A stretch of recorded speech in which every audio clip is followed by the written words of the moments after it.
Well guys, as you know, we're getting our Doctor Who on today, Yes. and as is our wont when we look at genre adaptations, we like to look at a few other comics that have been kind of splashing around in the same wading pool. And in this case, that wading pool is hurtling heedlessly through time and space, which has got to cause water damage. To say the least. Yeah.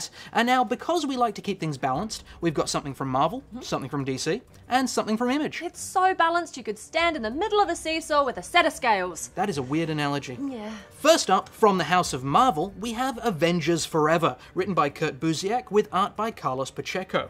This story is a chaotic skydive into the Marvel timeline that just rewrites a huge swath of Avengers continuity. It certainly is a busy story, isn't it? Look, my first piece of advice for anyone unfamiliar with Avengers history is very simple. Don't bother.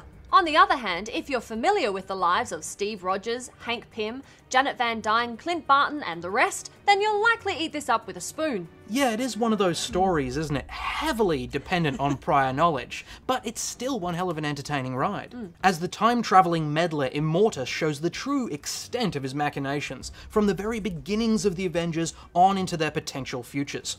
A fantastic story, but yeah, not for the uninitiated. No. Next up, we have our DC offering. The Return of Bruce Wayne. When Batman died during the events of Final Crisis, Bat fans around the globe uttered a synchronised WTF, followed by a very educated, well, how's Bruce going to get out of this one? And this story shows us exactly how he does. While Dick Grayson is taking on the mantle of the Bat, Bruce Wayne is plummeting backwards through time, and then clawing his way forwards in leaps and starts, from prehistoric cavemen, to witch hunters, to pirates. Who doesn't love pirates? Batman carves his way through history to find his way home, while his Justice League companions struggle desperately to stop him. Keeping in line with Grant Morrison's other work, this is storytelling that does require a little bit of prior knowledge to fully understand what's going on, but I think it would still be fun regardless. Yeah. And there's a vast array of artists all working on this that are just too numerous to name. No, so we'll put them there. Yes, That's and that. they all do an amazing job at creating the different eras. And finally, we have a story from Image called Comeback, written by Ed Brisson with art by Michael Walsh.